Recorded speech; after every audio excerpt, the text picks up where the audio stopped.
হলো শ্রেষ্ঠ, আখিরাতটাই হলো অবশিষ্ট। এই দুনিয়া ক্ষণস্থায়ী, আখিরাত হলো চিরস্থায়ী। দুনিয়া হলো ক্ষণকাল, আখিরাত হলো চিরকাল। চিরকাল জীবনের জন্য, চিরস্থায়ী জীবনের জন্য আমাকে আপনাকে ফিকির করতে হবে, চিন্তা করতে হবে। আল্লাহ তাআলা আমাদেরকে চিন্তাশীল বানিয়ে দিয়েছেন। আফালা তাকিলুন আফালা তুবসিরুন। এই জন্য চিন্তার মধ্য দিয়ে আমাকে আপনাকে চলতে হবে। আমি যে চিন্তা করব, সেই চিন্তা করব, কি চিন্তা করব তার বিধিবিধান আল্লাহ রাব্বুল আলামিন দিয়ে দিয়েছেন। বান্দার সৃষ্টির বহু আগে, আমার আপনার সৃষ্টির বহু আগে পৃথিবীর প্রথম মানুষ যাকে পাঠানো হয়েছে, আমাদের সবার পিতা আদম আলাইহিস সালাতু ওয়াস সালাম এবং হাওয়া আলাইহিস সালাতু ওয়াস সালাম, আমাদের মা বাবা, তারা জান্নাত থেকে দুনিয়াতে যখন এসেছেন, আল্লাহ রাব্বুল আলামিন শূন্য হাতে পাঠান নাই, তাদের হাতেও তার পক্ষ থেকে কিতাব এসেছে। জোরে বলি সুবহানাল্লাহ। আমার আব্বা আম্মা কিন্তু মূর্খ ছিলেন না। মূর্খ ছিলেন? আদম আলাইহিস সালাতু ওয়াস সালাম যে জ্ঞানী ছিলেন, কিয়ামত পর্যন্ত এমন জ্ঞানী মানুষ আর পৃথিবীতে দ্বিতীয় জন আসবে না। কেমনে? ওয়াল্লামা আদামাল আসমাআ কুল্লাহা। আল্লাহ তাআলা আদম আলাইহিস সালাতু ওয়াস সালামকে গোটা পৃথিবীর সকল কিছুর নামের সঙ্গে পরিচয় করে দিয়েছেন। সকল সৃষ্টিকুলের নাম তিনি জানতেন। এরকম জ্ঞানী বাহাদুর কেউ আছে দুনিয়াতে এখন? আমার বাপ ছিলেন এরকম জ্ঞানী মানুষ। আল্লাহ রাব্বুল আলামিন বলেন, ইন্নামা আমরুহু ইযা আরাদা শাইআন আন ইয়াকুলা লাহু কুন ফায়াকুন। আমার আল্লাহ যখন কোনো কাজের ইচ্ছা পোষণ করেন, সময় চুল পরিমাণ লাগে না, শুধু বলেন হও, সঙ্গে সঙ্গে মাইক্রো সেকেন্ডের আগেও তা হয়ে যায়। আমার বন্ধুগণ, সেই জন্য আল্লাহর কাছে আমরা ধারণা দেব, আল্লাহর কাছ থেকে এসেছে, আল্লাহর কাছে আবার ফিরে যাব। হুকুম যদি মানতেই হয়, বিধান যদি মানতেই হয়, আমার আল্লাহর বিধানকে মেনে নেব। গোলামি করব কার? আসতে বলবেন না, গোলামি করব কার? আনুগত্য করব কার? হুকুম মেনে চলব কার? আল্লাহ রাব্বুল আলামিন বলেন, وَمَن يُطِعِ اللَّهَ وَرَسُولَهُ يُدْخِلْهُ جَنَّاتٍ تَجْرِي مِن تَحْتِهَا الْأَنْهَارُ خَالِدِينَ فِيهَا وَذَلِكَ الْفَوْزُ الْعَظِيمُ। জোরে বলুন আল্লাহু আকবার। এই দুনিয়াতে যে বান্দা আনুগত্যের ক্ষেত্রে আল্লাহ এবং রাসূলকে যারা আনুগত্য করবে, ফলো করবে, আল্লাহ রাব্বুল আলামিন নিজে ওয়াদা করছেন, তার জন্য আমি আল্লাহ ক্ষণস্থায়ী কোনো জায়গা নয়, চিরস্থায়ী জায়গা জান্নাত দেব। যে জান্নাতের নিচ দিয়া আমি আল্লাহ নহর প্রবাহিত রেখে দিয়েছি। জোরে কোন সুবহানাল্লাহ। নহর নদীর ঝর্ণা, নদী বহমান রেখে দিয়েছি। আমার বন্ধুগণ, সেই জান্নাত পেতে হলে কারো আনুগত্য করা যাবে না, কারো ইত্তেবা করা যাবে না। আল্লাহ রাব্বুল আলামিন বান্দাকে বলছেন, বান্দায়, এই দুনিয়াতে তোকে শুধুমাত্র কেবলমাত্র আমার গোলামের জন্য পাঠিয়ে দিয়েছে। এই জন্য আমরা নামাজের মধ্যে বলি, যারা পারেন ঠোঁট মিলিয়ে বলুন, ইয়্যাকা না'বুদু ওয়া ইয়্যাকা নাস্তাঈন ইহদিনাস সিরাতাল মুস্তাকিম সিরাতাল লাযীনা আন'আমতা আলাইহিম গায়রিল মাগদুবি আলাইহিম ওয়ালাদ-দাল্লিন। এরপরে আরো জোরে, আরো জোরে। আমার বন্ধুগণ, আল্লাহর যে আমরা গোলামি করব, যে ইবাদত করব, সে ইবাদত কবুল হয় কিনা বুঝবো কেমনে? ইবাদত কবুল হয় না কেন? ইবাদত কবুল না হওয়ার পেছনে কিছু কারণ আছে। সেই সমস্ত কারণগুলো যদি আমার আপনার জীবন থেকে মাইনাস করে নিতে পারে, আমি যা চাইব সেই দোয়া কবুল করবেন তিনি আমার কে? ইবাদত কবুলে কিছু অন্তরায় আছে। আমাদের ইবাদত যদি কবুল না হয় তাহলে এমন কিছু অপরাধ আমাদের মধ্যে থেকে যায় যে অপরাধের জন্য আমাদের দোয়া, আমাদের ইবাদতগুলো কবুল করেন না। তিনি কে? আল্লাহ তাআলা। একটু মনোযোগ দিয়ে শুনুন। এক নাম্বার, অনেক লম্বা লম্বা কথা ছিল, সময় খুব অল্প, একটু একটু করে বলেই আমরা শেষের দিকে আস্তে আস্তে চলে যাব। সূরা নিসার 14 নম্বর এবং 15 নম্বর আয়াত আমি তেলাওয়াত করেছি। 13 এবং 14 নম্বর আয়াত আমি তেলাওয়াত দিয়ে শুরু করেছি। আল্লাহ রাব্বুল আলামিন একটা কাজের মধ্য দিয়ে জান্নাতের ঘোষণা করেছেন, আরেকটা অপকর্মের ফলাফল হিসেবে আল্লাহ রাব্বুল আলামিন জাহান্নামের কথা বলেছেন। এই দিকে আমি বলেছি ইবাদত কবুলের 10টা অন্তরায়, 10টা অপকর্ম থেকে যদি কোনো বান্দা নিজেকে গুটিয়ে নিতে পারে, সে আল্লাহর দরবারে যা চাবে সেই চাও আমার আল্লাহর দরবারে মঞ্জুর হয়ে যাবে। 1 নম্বর অন্তরায় হলো যদি কোনো বান্দার মধ্যে মুনাফিকি থাকে, মুনাফিকি চরিত্র নিয়ে হাজার বছর ধরে দোয়া করলে সে দোয়া কবুল হবে না। আল্লাহ রাব্বুল আলামিন মুনাফিকদের ব্যাপারে বলছেন, وَمِنَ النَّاسِ مَن يَقُولُ آمَنَّا بِاللَّهِ وَبِالْيَوْمِ الْآخِرِ وَمَا هُمْ بِمُؤْمِنِينَ। জোরে বলুন আল্লাহু আকবার। মুনাফিকদের চরিত্র আরেক জায়গায় বলছেন, وَإِذَا لَقُوا الَّذِينَ آمَنُوا قَالُوا آمَنَّا وَإِذَا خَلَوْا إِلَى شَيَاطِينِهِمْ قَالُوا إِنَّا مَعَكُمْ إِنَّمَا نَحْنُ مُسْتَهْزِئُونَ। জোরে বলুন আল্লাহু আকবার। ঈমানদারদের চরিত্র হলো এক দলের সঙ্গে মিশে বলে আমি তোমার সাথেই আছি, আবার যখন তারা আড়াল হয়ে যার এক দলের সঙ্গে যখন মিশে তখন বলে আমরা তোমার সাথেই আছি। দুই দিকেই থেকে যায়, কিন্তু মূলত সে কোনো দলেরই না। আসতে বলবেন না আছে না নাই? যেদিকে বৃষ্টি সেই দিকে ছাতা। আমার বন্ধুগণ, যুগে যুগে মুনাফিক ছিল।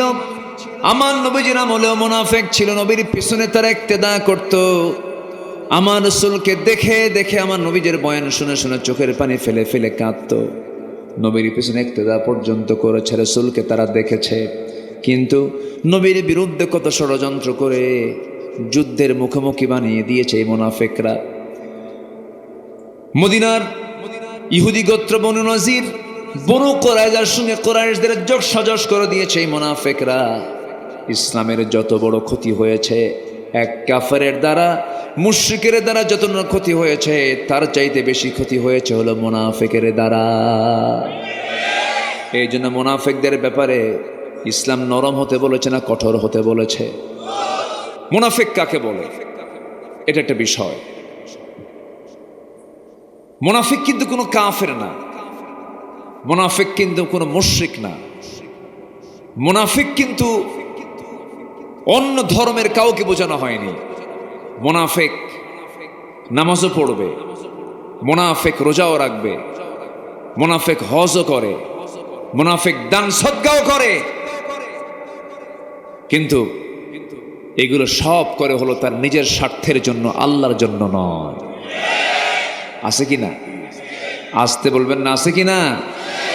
এবং এদেরকে চেনার 1 নাম্বার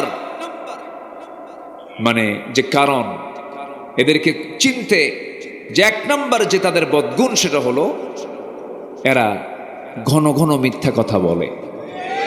এরকম লোক তো মনে হয় শিবগঞ্জে নাই। আছে? আছে? আছে। তাহলে মিথ্যা কথা বলে মানে, মিথ্যা কথা বলা মানে কি হলো? সে কোন জাত? বলেন বলেন বলেন, কোন জাতে গেল? মুনাফিক গ্রুপ এসে চলে গেল। এটা কি আমার কথা না আল্লাহর কথা? আল্লাহ রাব্বুল আলামিন বলেন, ইন্নাল মুনাফিকিনা লাকাযিবুন। মুনাফিকরাই মিথ্যুক হয়। ঈমানদার কখনো মিথ্যুক হতে পারে না। ঈমানদার কখনো ওয়াদা ভঙ্গকারী হতে পারে না। ঈমানদার কখনো আমানতের খেয়ানতকারী হতে পারে না। ঈমানদারদের চরিত্র কি কোরআনের বিভিন্ন জায়গায় এসেছে। মুত্তাকির চরিত্র, ঈমানদারদের চরিত্র কোরআনে আছে না নাই বলেন?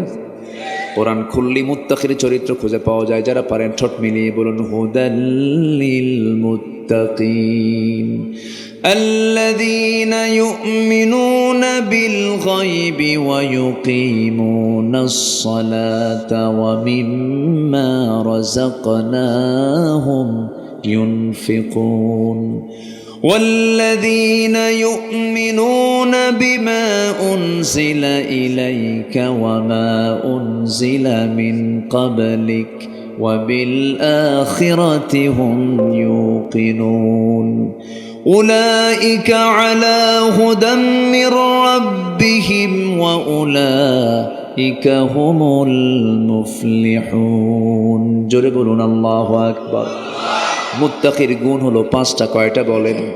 মুখস্থ করে যাবেন। কয়টা বলেন? নাম্বার 1 হলো যারা অদৃশ্যকে বিশ্বাস করে। অদৃশ্য মানে আল্লাহকে দেখি না কিন্তু আছে না নাই, এই বিশ্বাস আছে না নাই। ওয়া ইউকিমুনাস সালাত, যারা নামাজকে কায়েম করে। ওয়া মিম্মা রাযাকনাহুম ইউনফিকুন, আমি যে রিজিক দিয়েছি সেই রিজিক থেকে আমার পথে যারা আমাকে খুশি করার জন্য দান করে, যারা কিতাবগুলোকে বিশ্বাস করে। এবং নাম্বার 5 যারা আখিরাতকে বিশ্বাস করে। এই 5টা গুণ আছে যার সেই বান্দা বিফল না সফল। ওয়া উলাইকা হুমুল মুফলিহুন। মুমিন কারা? আল্লাহ রাব্বুল আলামিন মুমিনদেরকে চেনার জন্য সূরা মুমিনুন দিয়েছেন, মুনাফিককে চেনার জন্য সূরা মুনাফিকুন দিয়েছেন, কাফেরকে চেনার জন্য সূরা কাফিরুন দিয়েছেন। মুমিন কারা? 7টা গুণ আছে যার। মুত্তাকি কারা? 5টা গুণ আছে যার। এখন আসি আমরা মুমিন কারা কারা একটু মনোযোগ দিয়ে শুনে মুখস্থ করে নেই।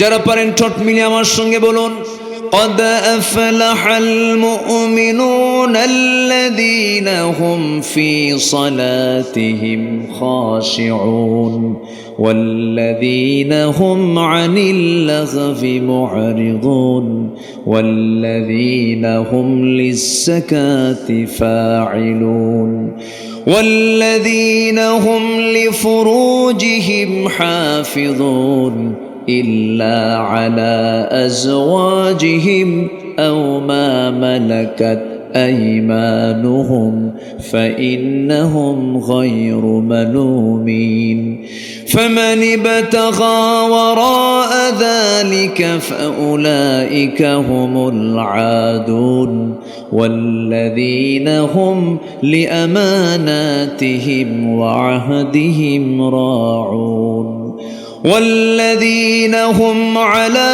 صلواتهم يحافظون أولئك هم الوارثون الذين يرثون الفردوس هم فيها خالدون জোরে বলুন আল্লাহু আকবার। আরো জোরে বলুন আল্লাহু আকবার। আমার বন্ধুগণ, মুমিন কারা? 7টা গুণ অর্জন করেছে যারা। নাম্বার 1 হলো যারা খুশুর সঙ্গে যারা নামাজটা পড়বে, 1 ওয়াক্ত না 5 ওয়াক্ত, 7 দিনে 1 দিন না 7 দিন, কয়বার? আসতে বলবেন না, কয়বার? সময় না সময়ে, একা না জামাতে, বুঝে না না বুঝে, জেনে না না জেনে, যারা খুশুর সঙ্গে নামাজ পড়বে। নাম্বার 2 হলো যারা জিহ্বাকে যারা কন্ট্রোল করবে, জিহ্বাকে যারা বিশ্রাম দেবে। জিহ্বা যদি ভিজাতেই হয় আল্লাহর জিকির দিয়া যারা জিহ্বাকে ভিজায়, বাজে কোনো কথা না বলে। ওয়াকুলু লিন্নাসি হুসনা, মুখ থেকে যদি কোনো কথা বের হয় সেটাই যেন সুন্দর কথা বের হয়। চুপ থাকা হলো নাজাতের লক্ষণ। বেশি কথা আছে যার, বাজে কথা মুখে। এই জন্য যতটুকু পারা যায় কম কথা বলা, বেশি কথা বললে ভুল বেশি হয়ে যাবে। এই জন্য আমার নবী মাঝে মাঝে দেখা যেত ঘন্টার পর ঘন্টা চলে যেত, নবীর মুখ থেকে কোনো আওয়াজ বের হতো না, চুপচাপ থাকতেন। চুপ থাকাটাও ভালো। আমার বন্ধুগণ, নাম্বার 3 হলো যারা যাকাতটা ঠিক মতো আদায় করবে। নাম্বার 4 হলো যারা লজ্জাস্থানের যারা হেফাজত করবে। আমার রাসূল বলেছেন, মান আযমানু লি মা বাইনা লিহইয়াইহি ওয়া মা বাইনা রিজলাইহি আযমান লাহুল জান্নাহ। যে ব্যক্তি লজ্জাস্থানকে হেফাজত করবে এবং জিহ্বাকে যারা হেফাজত করবে, আমি রাসূল তার জন্য বেহেশতের জামিন হয়ে যাব। কত গুরুত্বপূর্ণ কথা। আমরা এগুলোকে কন্ট্রোল করার চেষ্টা করব। যুবক রে, যৌবনটাকে নষ্ট করা যাবে না। তোমার যৌবন তোমার জন্য একমাত্র হালাল তোমার বৈধ স্ত্রীর জন্য, নচেত অন্য কোনো জায়গায় চোখ কান তোমার চিন্তা ফিকির অন্য কোথাও করলে তোমার জন্য জেনা হয়ে যাবে। চোখ দিয়ে দেখবা পরনারী কি, চোখের জেনা হবে। কান দিয়ে শুনবো অশ্লীল গান বাজনা, কানের জেনা হয়ে যাবে। এরপরে তুমি চিন্তা করবা, বড় গুনাহগার হতে হবে তোমাকে। চিন্তা ফিকির করে চলো, সুচিন্তা মাথায় নিয়ে আসো। বিবাহপূর্ব কোনো সম্পর্কে জড়াবা না। বিবাহপূর্ব কোনো প্রেম হয় না, এটা ভুল কথা। বিবাহপূর্ব প্রেম হয় না, জেনা হয়। বিয়ের আগে প্রেম হয় না, বিয়ের পরে প্রেম হয়। বিয়ের পরেই তো প্রেম হয়, বিয়ের আগে কোনোদিন প্রেম হয় না। অনেকে বলে হুজুর আমাদের লাভ ম্যারেজ। আমি মনে মনে করি লুচ্চা ম্যারেজ। কি ম্যারেজ? হ্যাঁ। সম্মানিত ভাইয়েরা, সম্মানিত বন্ধুগণ, তাহলে যৌবনকে কন্ট্রোল করার দরকার আছে না নাই? আচ্ছা, যৌবনকে উজাড় করে দেবে বৈধ স্ত্রীর সামনে। আমার মা, আমার আলোচনা যারা শুনছেন, মেহরবানি করে আপনার সৌন্দর্যের পসরা পরপুরুষকে দেখাবেন না। কিন্তু দুঃখজনক হলো সত্য, মেয়েদের একটা সমস্যা কি জানেন? স্বামীর সামনে এরা সাজগোজ করে না। স্বামীর সামনে ছেঁড়া শাড়ি, মার্কেটে যাতে নতুন নতুন শাড়ি পরে। কারে দেখাবে ওখান তো? দোকানদারকে দেখাবে। হ্যাঁ, ওয়াজ কি শুধু আমি পারি? দোকানদারকে দেখাবে, রিক্সাওয়ালা ভ্যানওয়ালা দেখবে আর বলবে দেখ গেল গেল। নাউজুবিল্লাহ বলেন।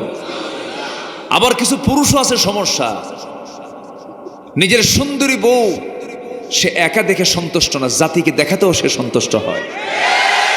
এরকম কিছু মানে জাতীয় স্বামী আছে না নাই? স্বামী করে কি জানেন? বউটাকে নিয়ে হুন্ডায় চড়ে, হুন্ডায়, তাও নর্মাল কোনো হুন্ডা না, R15 লেটেস্ট ভার্সন। হ্যাঁ, সে হুন্ডার আবার প্যাসেঞ্জার সিট হলো দোতলা আর ড্রাইভিং সিট হলো নিচতলা। ড্রাইভিং সিটের স্বামী বসে নিচে, দেখা যায় না, আর বউকে উঠায় দেয় দোতলায়, যেন জাতির দেখতে যেন অসুবিধা না হয়। হঠাৎ করে যদি হুন্ডা পার হয়ে যায়, যদি না দেখতে পারে, এটা কেমন মিস হয়ে যাবে। এই জন্য আবার যেদিক দিয়ে ধোঁয়া বের হয় হুন্ডার, স্যালেঞ্জার আউট করে, মানে বিকট আওয়াজ, যেন সব যেন ওই দিকে নজর দেয়। একদম কনসার্ট থেকে ইসরায়েল মোড় পর্যন্ত, রানীহাটি পর্যন্ত এক টান মারল, এক টান মেরে জাতিকে দেখায় দিয়া সন্ধ্যার দিকে মহানন্দার পাশে গিয়ে নদীর তীরে, ভাবতেছেন হুজুর চেনে না এগুলো না?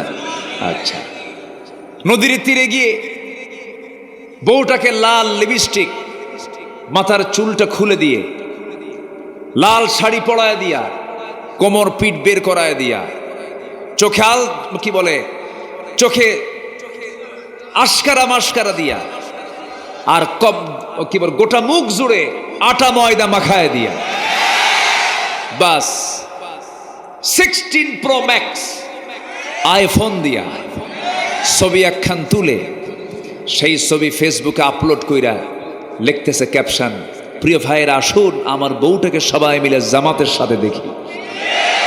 যেরকম নাউজুবিল্লাহ। এরকম কপাল পড়া কিছু বেয়াদব অসভ্য স্বামী আছে না নাই?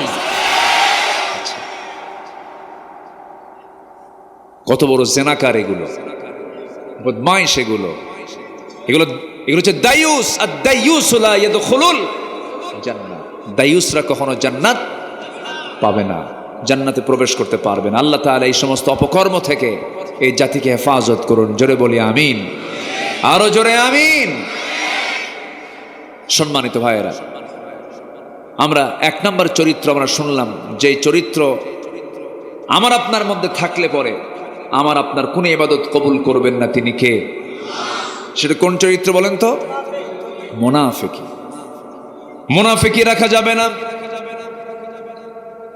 আল্লাহ রাব্বুল আলামিন কাফিরকেও জাহান্নাম দিবেন, মুশরিককেও জাহান্নাম দিবেন, জালিমকে জাহান্নাম দিবেন, ফাসিককে জাহান্নাম দিবেন, কিন্তু কোথাও বলেন নাই তাদেরকে কেমন পরিমাণ শাস্তি দেওয়া হবে।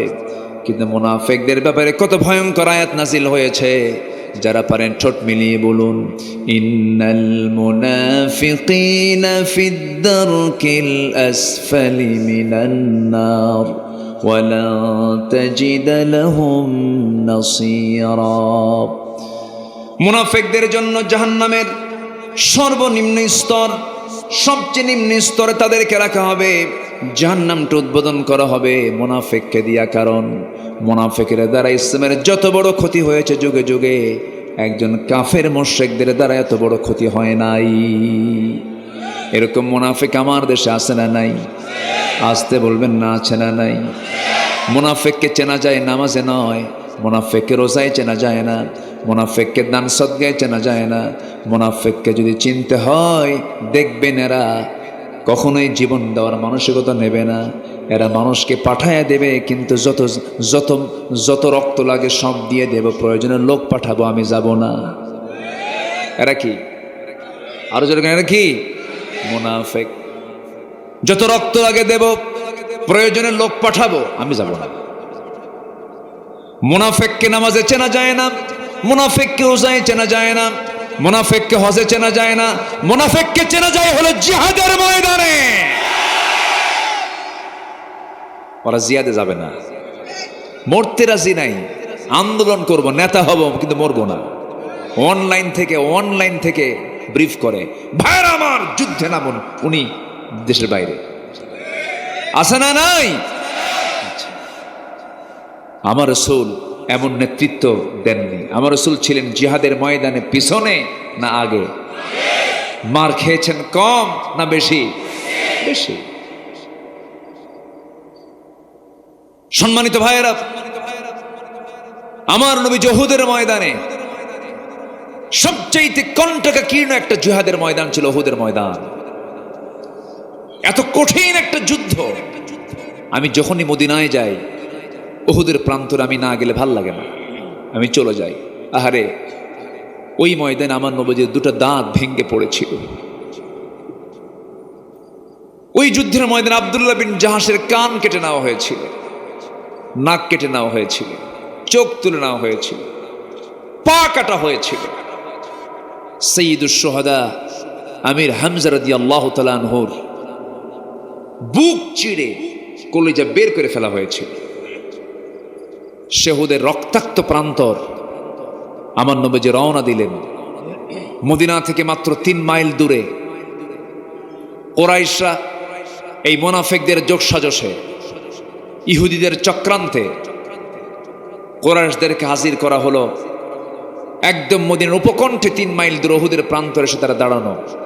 আমার নবীজি বলেন, সাহাবীরা কারা কারা যাবে আমার সঙ্গে, চলো। রওনা করেছেন।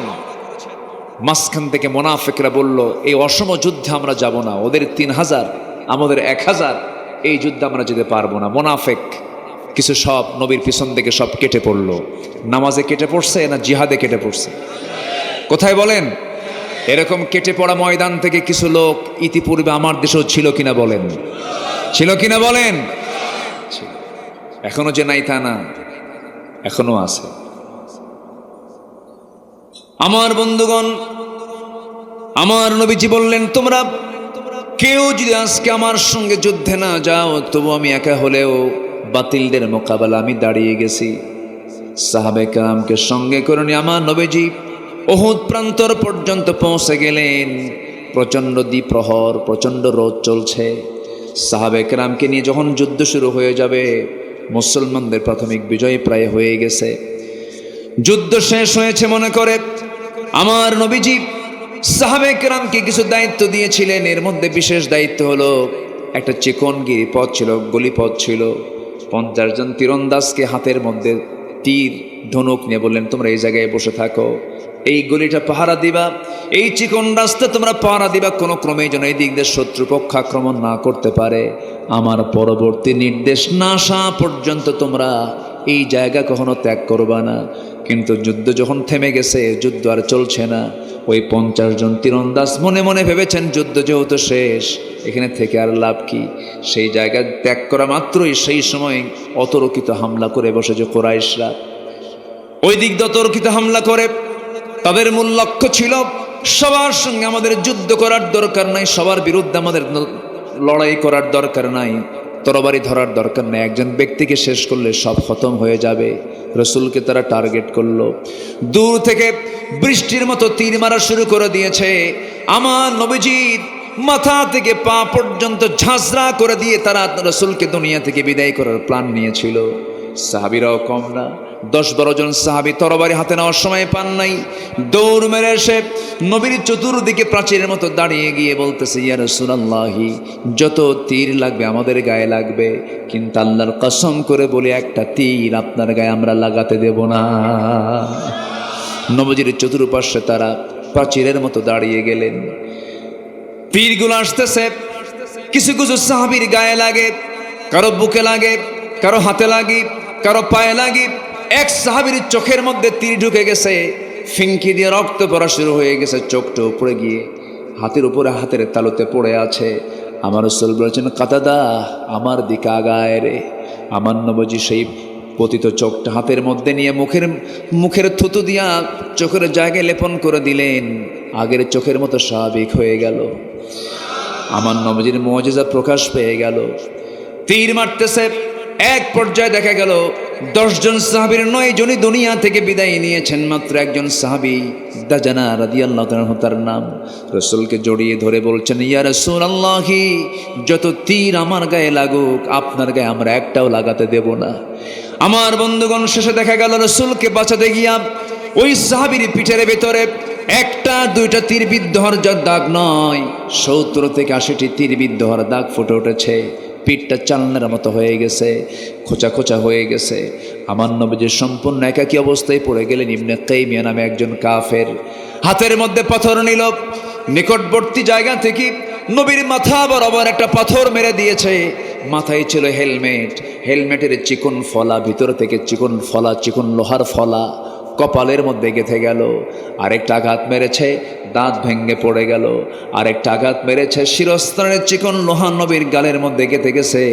একই মুখের ভিতরে 3টা আঘাত, কপালে, গালে, মুখে। আমার নবীজি মুখ থুবড়ে জমিনে পড়ে গেলেন, মুখে রক্তগুলো গড়ে গড়ে পড়ে বিশ্ব নবীর মুখ থেকে। আমার নবীজি মুখ থুবড়ে জমিনে পড়ে গেছেন, নবীর পাশে কেউ নাই। নবীর মুখে রক্ত দিয়ে জমিন রক্ত রঞ্জিত হয়ে গেছে, জুব্বাগুলো লাল হয়ে গেছে। নবীর পাশে কেউ নাই রে। চতুর্দিকে কাফেররা গুজব রটায় দিয়েছে, কতিলা মুহাম্মদ, রাসূল নিহত, মুহাম্মদ নিহত। পাগল সাহাবী ওমর ফারুক রাদিয়াল্লাহু তাআলা খুব পাগলের মতো ছোটাছুটি করছেন আর বলছেন, যে দুনিয়াতে রাসূল বেঁচে নাই সেই দুনিয়াতে আমারও বাঁচার দরকার নাই। তরবারে দিয়ে আবার যুদ্ধ শুরু করে দিয়েছেন। সাইয়েদনা আলী রাদিয়াল্লাহু বিচক্ষণ সাহাবী ছিলেন, মনে মনে চিন্তা করছেন, না না, রাসূল মারা যেতে পারেন না। এই চিন্তা মাথায় নিয়ে তন্ন তন্ন করে ওহদের প্রান্তর খুঁজতেছেন। খুঁজতে গিয়ে দেখেন আমার নবীজি মুখ থুবড়ে জমিনে পড়ে আছেন, চেহারাগুলো বিকৃত হয়ে গেছে, চেনা যাচ্ছে না, রক্তে লাল হয়ে গেছে, দাড়িগুলো লাল হয়ে গেছে। আমার নবীজিকে দেখি সাইয়েদনা আলী বলছেন, ইয়া রাসূলুল্লাহ, ওই মক্কার কুরাইশ আপনাকে এত কষ্ট দিল, আপনি তাদের জন্য লানত করুন। রাসূল বলছেন, আলী রে, লানত করার জন্য আমি আসি নাই, তবে একটা কথা আলী জেনে রেখে দিও, আমার দেহ থেকে যখন এই জমিনে রক্ত ঝরেছে, বেশি দিন দূরে নয় আলী, এই জমিনে আল্লাহর দিন কায়েম হয়ে যাবে। আমার নবীজিকে সেই জায়গা থেকে সাইয়েদনা আলী, আরেকটা বর্ণনায় পাওয়া যায় আরেকজন সাহাবী ওবাইদুল্লাহ, এই সাহাবী, এই 2 জন যে কোনো একজন আমার রাসূলকে কোলের মধ্যে উঠায় নিলেন। কোলের মধ্যে উঠায় নিয়ে দৌড় মেরে নিয়ে চলে গেলেন রুমা পাহাড়, ওহদের পাহাড় থেকে একটু উঁচা জায়গায়, সেই জায়গায় তাকে শোয়া দিলেন। আমার নবীজির মাথায় লোহা, কপালে লোহা, গালে লোহা, সামনের 2টা দাঁত পড়ে গেছে, রক্তগুলো গড়া এখনো বন্ধ হয় নাই, রক্ত পড়া বন্ধ হয় নাই। নবীর পাশে কেউ নাই। একজন সাহাবী নবীর পাশে বসে ডুকরে ডুকরে কাঁদতেছেন, তার নাম হচ্ছে ওবাইদ ইবনুল জাররা রাদিয়াল্লাহু তাআলা আনহু। নবীজির মাথায় বিদ্ধ হওয়া লোহাটা হাতের মধ্যে নিয়ে টান মারেন, কিন্তু খোলে না। আমার নবীজি শব্দ চিৎকার করছেন, তিনি চিন্তা করছেন লোহাটা কেমন করে বের করে, আসতে বের করলে নবীজি কষ্ট পাবেন, কেমন করে বের করে চিন্তা করতে করতে হঠাৎ করে তার দাঁতটা লোহার সঙ্গে লাগায় দিয়েছেন। আস্তে টান মারলে দাঁত ক্ষতি হতো না, কিন্তু দাঁতের দিকে না তাকায় এমন একটা জোরে টান মারলেন, চট করে তার সামনের 2টা দাঁত ভেঙে পড়ে গেল, লোহাটা বের হয়ে আসলো। রাসূল বলছেন, ওবাইদা রে, তোমার দাঁত তো তুমি নষ্ট করে ফেললে, কি দরকার ছিল, আস্তে টান মারলেও তো খুলে আসতো। ওবায়দা বলছেন, হুজুর দাঁত কেন, কলিজা ছিঁড়ে দেব, আপনার জন্য আমার কোনো কষ্ট হবে না। আমার নবীজির বিদ্ধ হওয়া লোহা গালের মধ্যে ঢুকেছে, গালের সেই লোহাটা যখন টান মারলেন, শিরস্ত্রাণের লোহা টান মারার সঙ্গে সঙ্গে ফিঙ্কি দিয়ে রক্ত পড়তেছে। রক্তগুলো জমিনে ফেলতে দিচ্ছেন না ওবায়দা, হাতের অঞ্জলি বলে রক্তগুলো রসুলকে না দেখায়া দেখায়া আড়াল করে করে চুষে চুষে পান করছিলেন। রসুল বলছেন, ওবায়দা রে, না বলে বলে কি পান করো হুজুর, আপনার রক্ত জমিনে কোথায় ফেলবো, খাচ্ছি। রসুল বলছেন, যে দেহে আমার রক্ত প্রবাহিত, সেই দেহটা কোনোদিন আল্লাহর জাহান্নামে যেতে পারে না। আমার নবীজি হাইয়ান মাজরুহান, বেঁচে থাকলেন কিন্তু জখম অবস্থায়, কপালে ব্যান্ডেজ লাগাইয়া দিয়েছেন, রক্তগুলো গড়া এখনো বন্ধ হয় নাই। নবীজির সামনের দুটো দাঁত ভেঙে পড়ে আছে। আমার নবী উহুদের দাঁত হারিয়েছেন দিন কায়েমের জন্য। খন্দকের প্রান্তরে কোদাল মারতে মারতে পরীক্ষা খনন করতে করতে কোমরটা কুঁজো হয়ে গেছে। বাকি সারা জীবন আমার নবীজি কুঁজো হয়ে হেঁটেছেন, দাঁত হারা রসুল দাঁত হারা অবস্থায় থেকেছেন। আমার ভাইয়েরা, বিশ্বনবীর দেহ থেকে যদি দিন কায়েমের জন্য রক্ত ঝরাতে হয়, কোমর হারাতে হয়, দাঁত দাঁত ভাঙতে হয়, এখনো 5 আগস্টের পরে আমরা বিজয় মনে করছি, মূল বিজয়টা নয়। মূল বিজয় হচ্ছে সেই দিন কায়েমের জন্য যদি নবীজির দেহ থেকে রক্ত ঝরাতে হয়, দাঁত ভাঙতে হয়, কোমর হারাতে হয়, আমাদের দেশেও যদি আল্লাহর জমিনের দিন কায়েমের জন্য যদি রক্ত ঝরাতে হয়, জানমাল দিতে হয়, সবাইকে রাজি আছেন? রাজি আছেন কারা কারা? হাত উঁচু করে দেখান মুসলমান।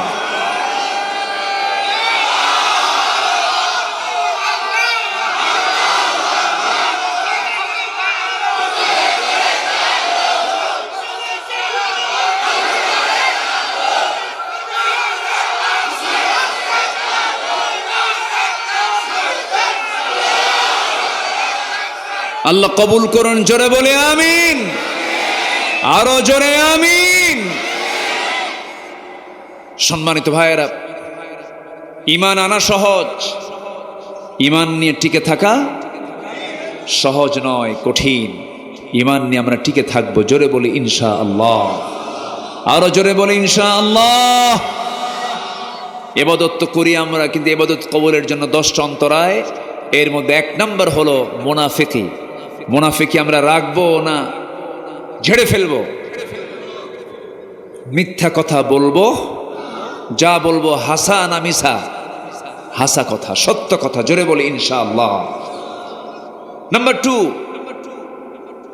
সালাতের মধ্যে আলস্য কাজ করে, নামাজের ভিতরে মনোযোগিতা নাই। এরকম কিছু লোক আছে না নাই বলেন তো?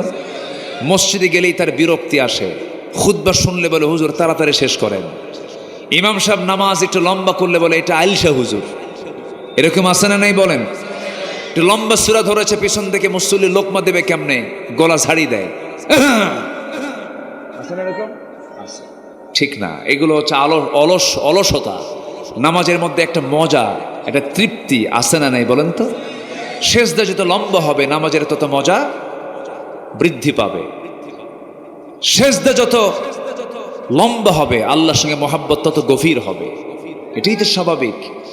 সাইয়েদনা ওসমান রাদিয়াল্লাহু তাআলা আনহু গোটা রাত নামাজ পড়েছেন, এশার নামাজ পড়ে, নফল নামাজ, সারা রাত চলে গেছে, মাত্র 2 রাকাত নামাজ শেষ হয়েছে।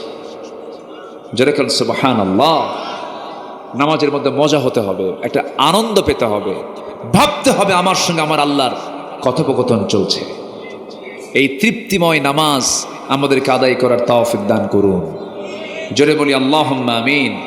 আর যারা অলসতা করবে তাদের জন্য জান্নাত না জাহান্নাম একটা সূরা আছে, সূরা মাউন, সূরা মাউন। যারা পারেন এটা আওয়াজ দিয়ে দিয়ে আমার সঙ্গে বলবেন, সওয়াব পাবেন।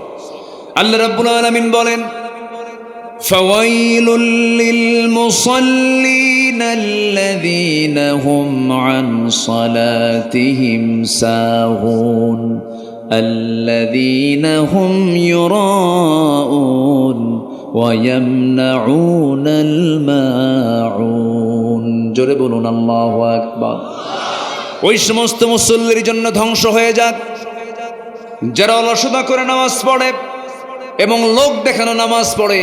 ওই সমস্ত বান্দার জন্য ওয়াইল, নামক দোজখের একটা গর্ত, দোজখের গর্তের মধ্যে আরও কঠিন শাস্তি। এই দুনিয়ার যে জেলখানা আছে, জেলখানার মধ্যে আরেকটা আছে সেল, জেলের চেয়ে ভয়ঙ্কর জায়গা। তেমনি জাহান্নামের মধ্যে কিছু কিছু গর্ত আছে। একটা গর্তের নাম হচ্ছে ওয়াইল নামক একটা গর্ত, আরেকটা আছে গাই নামক একটা গর্ত। সেই গাই নামক গর্তটা তো আল্লাহ রাব্বুল আলামিন বেনামাজিকে ঢুকাবেন। সূরা মারিয়ামের মধ্যে আল্লাহ রাব্বুল আলামিন বলেন, فخلف من بعدهم خلف أضاعوا الصلاة واتبعوا الشهوات فسوف يلقون غيا। জোরে বলুন আল্লাহু আকবার। যে সমস্ত বান্দারা দুনিয়ার জিন্দেগিতে নামাজকে নষ্ট করেছে এবং যারা খালফুন আদাউস সালাত তাবাউস শাহাওয়াত, যারা নফসের দাসত্ব করেছে, এই দুইটা দুশ্চরিত্রের কারণে, দুইটা খারাপ আচরণের কারণে আল্লাহ রাব্বুল আলামিন তাদেরকে শুধু জাহান্নাম দেবেন না, জাহান্নামের গর্ত, খাই নামক গর্তের মধ্যে তাদেরকে ঢুকায় মারবেন। সেই গর্তের মধ্যে ঢুকতে চাই নাকি আমরা? সেই জাহান্নামে যেতে চাই নাকি আমরা? নামাজ পড়ব কয় ওয়াক্ত? আসতে বলবেন না, কয় ওয়াক্ত নামাজ? আমার বন্ধুগণ, বুকটা ফেটে যায়, দুঃখে বুকটা ফেটে যায়। আমার দেশে 18 কোটি মুসলমান থাকার পরেও মসজিদ ভরে না। ফজরের সময় আজান দেয়, মুসল্লি মোট 3 জন, ইমাম মুয়াজ্জিন খাদেম। ইমাম মুয়াজ্জিন খাদেম। একটা আদর্শ গ্রামের পরিচয় হলো, সেই গ্রাম কি আদর্শ গ্রাম বলা যাবে যে গ্রামের মসজিদের মুসল্লি জোহরের চাইতে, আসরের চাইতে, মাগরিবের চাইতে ফজর নামাজ এবং এশার নামাজে মসজিদের মুসল্লি বেশি থাকবে? ঠিক কিনা? কারণ সন্ধ্যা হলেই মানুষ কোথায় যায়? বাড়িতে ফিরে। আর বাড়িতে গেলেই তার নামাজ হবে এশার নামাজ আর ফজর নামাজ। সে বাড়িতে পড়বে না বাসায় মসজিদে পড়বে? তাহলে মসজিদে মুসল্লি হওয়া দরকার কোন ওয়াক্তে বেশি? ফজর এবং এশা।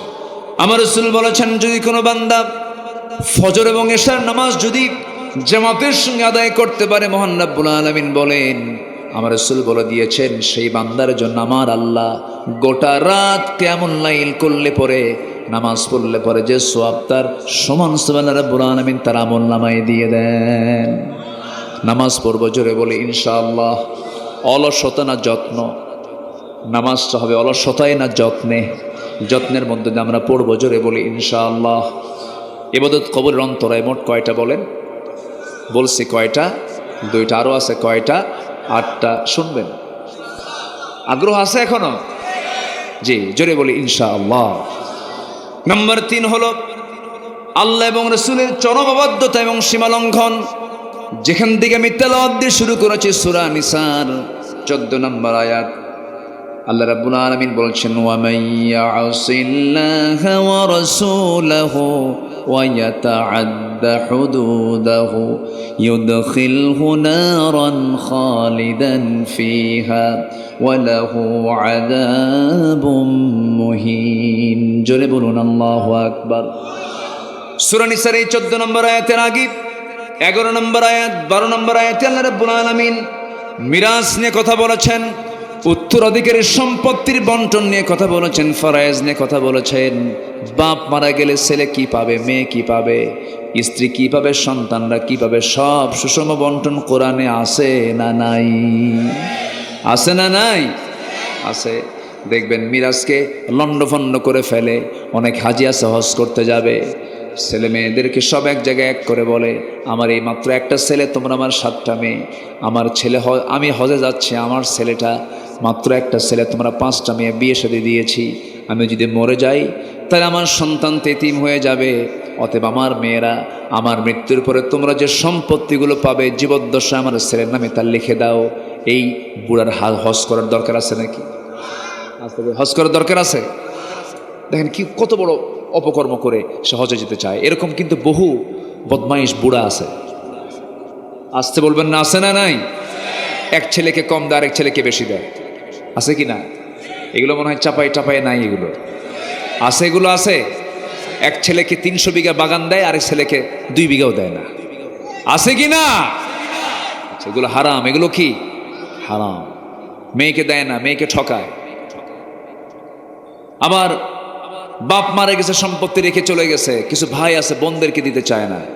বোনকে সম্পত্তি দেবে না বলে ইচ্ছা করে বোনের সঙ্গে সম্পর্ক নষ্ট করে। কথা বলো না, আছে না নাই? কথা বলে না। কেন কথা বলে না? কথা বলতে গেলে তো সম্পত্তি লিখে দিতে হবে। আর চোখে তাকায়। আমার রাসূল বলেছেন, লা ইয়াদখুলুল জান্নাতা কাতিউর রহিম, আত্মীয়তার সম্পর্ক ছিন্নকারী হলো জাহান্নামী। আবার কিছু কিছু ভাই আছে খুব কৌশল করে, বোনকে দাওয়াত দিয়ে নিয়ে আসি চাঁপাইনবাবগঞ্জের শিবগঞ্জের চমচম, নাটোরের কাঁচাগোল্লা, বগুড়ার দই, যশোরের খই, টাঙ্গাইলের চমচম, কুমিল্লার রসমালাই, দুনিয়ার সব মিষ্টি এক জায়গায় করে বোনকে পাশে বসায় খাওয়ায় দিয়া, পাম্পটে দিয়া বোনকে বসায় দিয়া আবার সুন্দর করে ওয়াজ করে, বোন রাগ করো না, একটা কথা বলি কি, অংশ নিলে কিন্তু ধ্বংস হয়। কত বড় শয়তান এটা! আছে কিনা বলেন, আছে কিনা? এগুলো করা যাবে না, এগুলো সীমা লঙ্ঘন করা। এই সীমা লঙ্ঘন যারা করবে, আল্লাহ এবং রাসূলের চরম অবাধ্যতা যারা করবে, তাদের জন্য স্থায়ী জাহান্নামের বরাদ্দ দেওয়া হয়েছে। আল্লাহ পাক সেই বরাদ্দ দিয়ে দিয়েছেন। সীমা লঙ্ঘন তোমরা করতে যাবে না। আমার আইনের বিপরীত কোনো কাজ করলে তোমার সীমা লঙ্ঘন করে ফেলবে। তিলকা হুদুদুল্লাহ, আমার সীমাকে তোমরা লঙ্ঘন করতে পারবে না। নাম্বারে 4 হলো আল্লাহর সঙ্গে যারা শিরিক করবে। কি করবে? 21শে ফেব্রুয়ারি আছে না নাই বলেন? জুতা পায় না খালি পায়? হ্যাঁ, এই এই ওঠে কে? বসেন, এই বসেন, হ্যাঁ বসুন। কষ্ট পাচ্ছেন আপনারা? কষ্ট পাচ্ছেন? বসুন। কত রাত কেটে যায় কত কাজে। রাত 3টার দিকে, গতবার আগের বার বিশ্বকাপ খেলা, রাত 3টার দিকে আমাকে হঠাৎ করে একজন ফোন দিছে। আমি চিড়াগাং থেকে মাহফিল করে ঢাকায় ফিরতেছিলাম গাড়িতে। ফোন দিয়ে বলে, হুজুর আমি আপনার খুব ভক্ত, আপনার ওয়াজ শুনি। তো এত রাতে ফোন দিয়েছেন কেন? হুজুর আমি ওযু করে তাহাজ্জুদ পড়লাম, কিছুক্ষণ পর খেলা শুরু হবে, এটা দোয়া করেন আমার দলটা যেন জিতে। দেখছেন, সে তাহাজ্জুদ পড়ছে, ওযু বানাইছে, আর শেষ রাতে উঠে কি দেখবে? খেলা দেখবে। জাতি যে কত প্রকারের আছে। আমরা একটু বসি, 10টা পয়েন্ট আমরা শেষ করব, ঠিক আছে না? এই ময়দান আমার অত্যন্ত পুরাতন ময়দান। আজ থেকে 11 বছর আগে এই মাহফিল আমি এসেছিলাম। আমার সুরতের তেমন চেঞ্জ নাই। আমাকে যারা শোনেন, আমার এই মাহফিল অঙ্গনে প্রায় 26 বছর আমার চলছে। 26 বছর। তো 11 বছরের 13 বছর আগে আপনারা যা আমাকে দেখছেন এখনো তাই আছে। গায়ে এই কয়েকশোটা গোস্ত আছে। এই আলহামদুলিল্লাহ। না, আল্লাহ যেন সুস্থ রাখেন, আল্লাহ যেন কবুল করেন। জোরে বলি আল্লাহুম্মা আমিন। গোটা দুনিয়া আপনার নামে দলিল হলো, কিন্তু ক্যান্সার, লাভ আছে? লাভ নেই। আল্লাহ সবাইকে সুস্থ রাখো। সম্পত্তি দিয়ে কি করবেনটা কি? সম্পত্তির পাহাড় বানিয়েছিল সালমান এফ রহমান। হ্যাঁ, কত টাকা তার, হলমার্ক সহ, শেয়ার বাজার সহ ডাকাতি করেছে। কি করেছে? কি করেছে? ডাকাতি করেছে, টাকা পাচার করেছে। বাঁচার জন্য চেষ্টাও করলো, টাকা দিয়ে নাকি সব হয়। কই সব হলো? চললো নৌকায়। সে নৌকা এমন নৌকা, নৌকার ভিড়ল না। কোস্টগার্ডের সামনে ধরা খেয়ে গেল তার বন্ধু। আইনমন্ত্রীকে ধরে ফেলা মাত্র আইনমন্ত্রীকে নিয়ে যাচ্ছে, চুপ করে বসে আছে দরবেশ। চেনে না, কারণ চেনার কায়দাও নাই। তো বোঝেন নাই? মাথার চুলটা কলা বানাইছে, উপায় নাই, লুঙ্গি পরছে এবং একটা টি শার্ট পরেছে অথবা একটা গেঞ্জি পরেছে। দেখার কোনো উপায় নেই, বোঝার কোনো কায়দাই নেই। ভাবছে মাছালা অথবা গোস্তওয়ালা, এরকম একটা ভাবসাব, অথবা সবজি বিক্রেতা, চিনতে পারে না।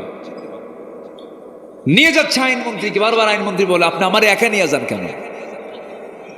আসামিকে আরেকজন চোখে পড়ে না? কই কই যে চিনে না তো, ভালো করে দেখো। দরবেশ কে বসে আছে? দরবেশ। দরবেশ নয়, ধরবেশ। কি ধরেছে বেশ, আসলে সে দরবেশ নয়। যুবকরা, আতি পাতি নোংরা গাঁজা খায়, বিড়ি খায়, চাঁদাবাজি করে, সন্ত্রাসী করে যে দলের লোকেরা, আসলে পরেই ফুটবল মারবো, ফুটবল। রাজি আছো সবাই? এগুলোর দিন শেষ। ঘুরে দাঁড়াও, তুমি একজন একা বাংলাদেশ। কোন সন্ত্রাসী চাঁদাবাজির কোন স্থান এই জমিনে হবে না। তোমাদের রক্ত ঝরেছে, তোমার ভাই মুগ্ধ পানি লাগবে পানি লাগবে বলে বলে শাহাদত বরণ করেছে।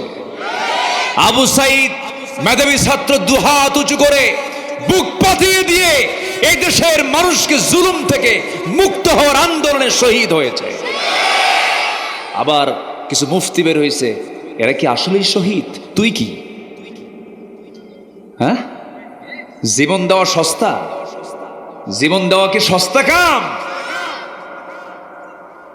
জীবন দেওয়া তো সস্তা না। জীবন দিতে হলে হিম্মত লাগে, ঈমান লাগে, ঠিক কিনা বলেন? ঈমান লাগে। আমার রাসূল বলেছেন, যদি কোনো বান্দা আগুনে পুড়ে মারা যায় শহীদ, পানিতে ডুবে মারা যায় শহীদ, বিদ্যুৎ স্পৃষ্ট হয়ে মারা গেছে শহীদ, শুক্রবারে মারা গেছে শহীদ। আর একটা জাতিকে একটা ঈমানদার বাঁচানোর জন্য অন্যের প্রতিবাদ করতে গেছে, তাকে গুলি করেছে। প্রশ্ন কোথায়? সে কি আসলেই শহীদ? তুই মুনাফিক। কথা ক্লিয়ার? কথা ক্লিয়ার? শহীদের অন্যতম শর্ত হলো সেই লোকটাকে ঈমানদার হতে হবে। কি হতে হবে? আমার দেশে যদি হিন্দু শহীদ হয়, শহীদ আনন্দ কুমার মহন্ত, এক জায়গায় লেখা দেখি, লেখা আছে শহীদ আনন্দ কুমার মহন্ত, হিন্দু শহীদ হয়। হিন্দুদের পরিভাষায় কিন্তু শহীদ কোন শব্দ আছে কোন? তাদের পরিভাষায় তো নাই, জোর করে বানায়। আমার দেশে কিছু উল্লুক ভাল্লুক আছে না নাই? আমার দেশে খতিবের পদ জোর করে আদায় করে। এক খতিব জোর করে আদায় করছিল। 5ই আগস্টের পর নিখোঁজ সংবাদ, খতিব নাই। কি নাই? নিখোঁজ সংবাদ কি নাই? খতিব নাই। মসজিদের খতিব উধাও নাই, নাই নাই নাই নাই নাই। 2 সপ্তাহ পর সাঙ্গপাঙ্গন একটু হাজির হয়েছিল। কি বলে? মেম্বারে উঠতেই পারে নাই, এমন জুতা মারা শুরু হয়েছে। বের হয়ে চলে গিয়ে সাংবাদিকদের সামনে ব্রিফ করতে নিয়ে বলতেছে, একটা জুতাও আমার গায়ে লাগে নাই। বুঝলেন? এই হচ্ছে এদের অবস্থা। লজ্জা শরম থাকলে কি এগুলো করে? যুগে যুগে মোনাফেক ছিল, এখনো টুপিওয়ালা কিছু মোনাফেক আছে। টুপিওয়ালা দাড়িওয়ালা কিছু মোনাফেক আছে না নাই? ওদের এলেমও আছে, কিন্তু এলেমটা কাজে লাগাই হলো বাতিলদের সঙ্গে। আছে কি না? আছে। এদেরকেও চিহ্নিত রাখা দরকার।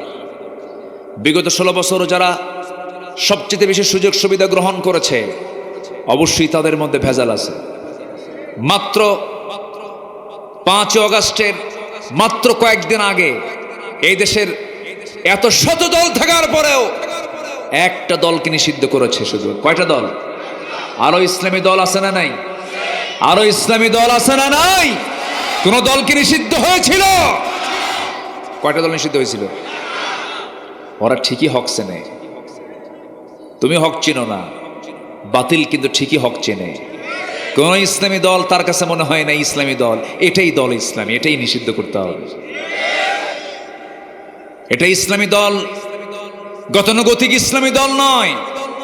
ওরা কোন ইসলামী দলকে মিন করেনি, তারা ইসলামকে মিন করে ইসলামী দল নিষিদ্ধ করতে চেয়েছিল, ইসলামকে নিষিদ্ধ করতে চেয়েছিল। ইসলামকে নিষিদ্ধ করতে গিয়ে আল্লাহ তাদেরকে নিষিদ্ধ করে দিয়েছেন। কথা ক্লিয়ার? কথা ক্লিয়ার? আগুনে ফু দিলে আগুন নিভে যায়, আগুনে ফু দিলে আগুন দ্বিগুণ দ্বিগুণ জ্বলে ওঠে। ওরা ফু দিয়েছিল নিভানোর জন্য, কিন্তু সেটা ফু দিয়ে নিভে নাই, দ্বিগুণ দ্বিগুণ জ্বলে ওঠে। সব দিল্লি গিয়ে পড়ে গেছে।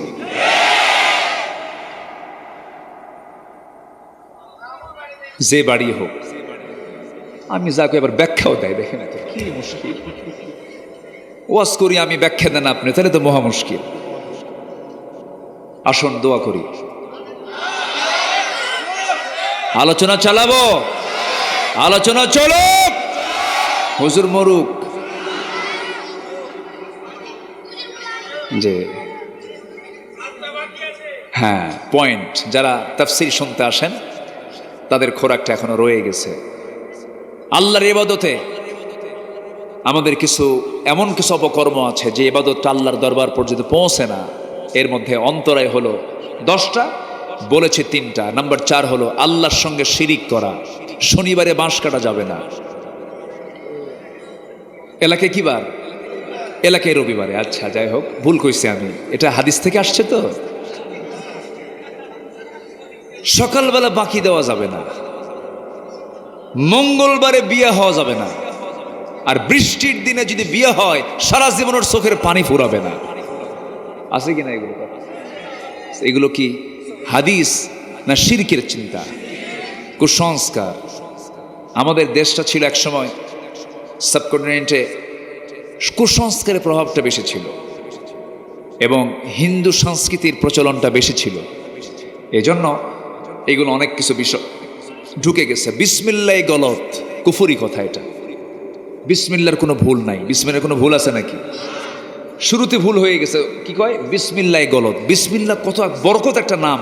বিসমিল্লাহ কার নাম? কি একটা নাম প্রচলন? বিসমিল্লাহ গলত, নাউজুবিল্লাহ বলেন।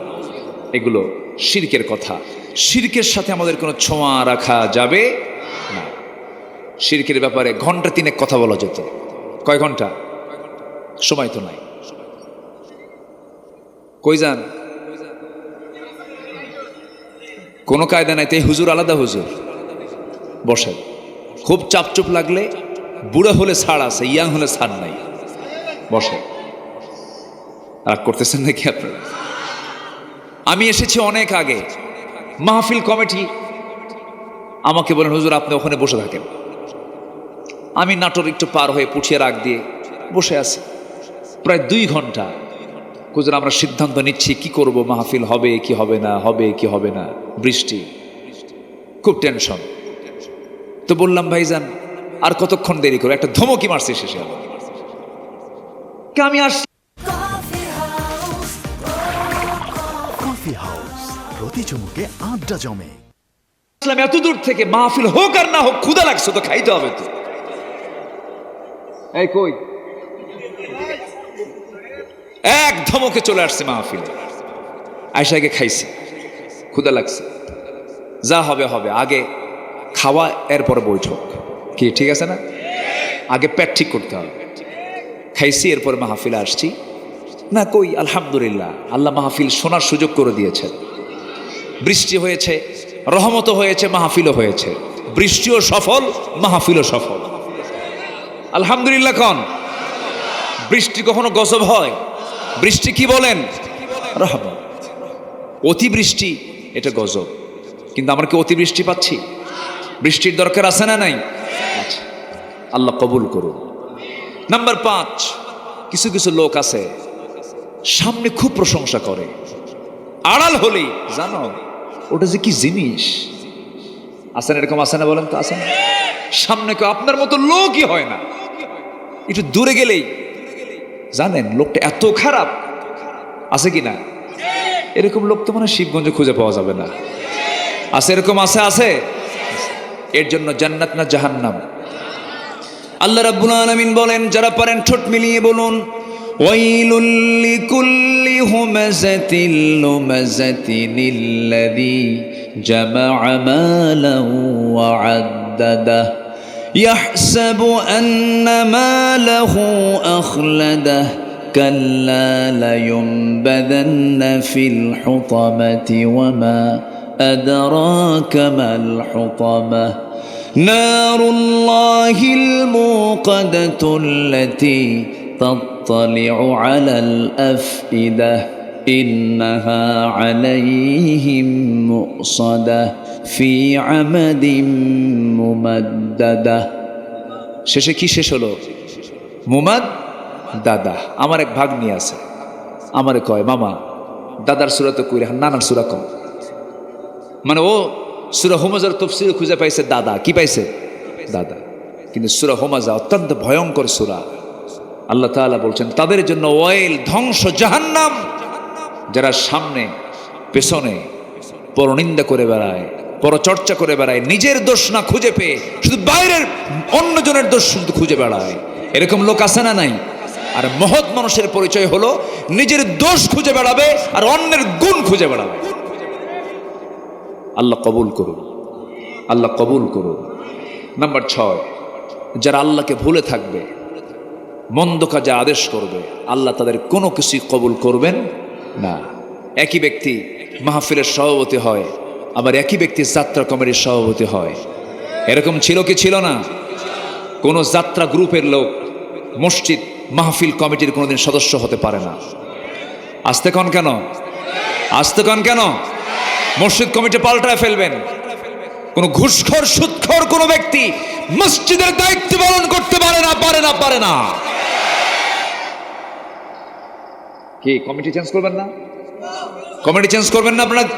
না চেঞ্জ হয়ে গেছে? চেঞ্জ তো হয়ে যাওয়ার কথা, এখনো হয়নি। হ্যাঁ জি, চেঞ্জ করবেন কখন? নাই তো ওরা। নাম্বার 7, শয়তানের যারা পদাঙ্ক অনুসরণ করবে, মানে নামাজও পড়ে ওইদিকে যে বোতলও খায়। বোতল পার্টি আছে না নাই বলেন তো? আছে। সারা বছর বোতল খায়া রমজান মাসে একটা হুজুর ভাড়া করে। হুজুর ভাড়া করে বলে, হুজুর আল্লাহ তোমাকে অজস্র টাকা পয়সা দিচ্ছে, চলেন একটু মক্কায় যাই। মক্কা যায়া একদম টোটাল রমজান মাস হুজুরকে একদম মানে পুরা মানে রিজার্ভ করে নিয়ে চলে গেছে। হুজুর এমন দোয়া দিবেন, দোয়ার ঠেলায় যেন আমার চোখের পানি চট করে বের হয়ে যায়। দোয়া করবেন, এক দোয়ায় যেন জান্নাত পার হয়ে জাহান্নামে যায়। গোটা রমজান চোখের পানি ফেলায় কান্দা কুন্দা মক্কা শরীফ ভিজায় থুইয়া দেশে আসার পর ঈদের দিন সন্ধ্যার সময় মদ খায়া 3 দিন বেহুশ। এরকম আছে না নাই বলেন তো? এদের দোয়া আল্লাহর দরবারে কবুল হবে? কবুল হবে।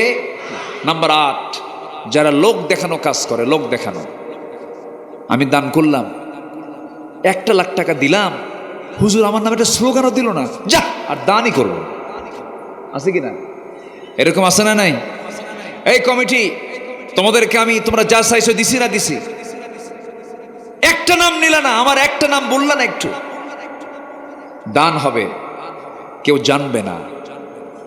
মা তুনফিকু বিয়ামিনিহি, মানে আমার ডান হাত যা দিয়েছে বাম হাত দেখবে না, বাম হাত যা দিয়েছে ডান হাত টের পাবে না। এমন দানবীরকে আল্লাহ তাআলা আরশ আজিমের ছায়ায় জায়গা করে দিবেন। জোরে বলি সুবহানাল্লাহ। আবার দানকে প্রকাশ্য করতে বলা হয়েছে, ইউনফিকুনা ফিস সাররা ওয়াদ-দাররা, যারা গোপনে প্রকাশ্যে দান করবে। প্রকাশ্যে কেন দেবে?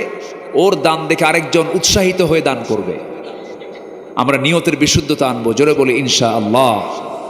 নিয়তটাকে সহি করব, জোরে বলি ইনশাআল্লাহ। যা হবে আল্লাহর জন্য। কার জন্য? আল্লাহর জন্য। নাম্বার 9 হলো যারা কুফরি করবে। এই কুফরি হালতে যদি কারো প্রার্থনা আল্লাহর দরবারে করে, আল্লাহ তার কোনো প্রার্থনা মঞ্জুর করবেন না। নাম্বার 10 হচ্ছে আল্লাহর সাথে মিথ্যা দৃঢ় অঙ্গীকার করে আবার অবজ্ঞার সঙ্গে তা ভঙ্গ করে। অমিনহুম মান আহাদাল্লাহ, কিছু কিছু লোক আছে যারা আল্লাহর সঙ্গে ওয়াদা করে আবার কিছুক্ষণ পর তা আবার ভেঙ্গে ফেলে।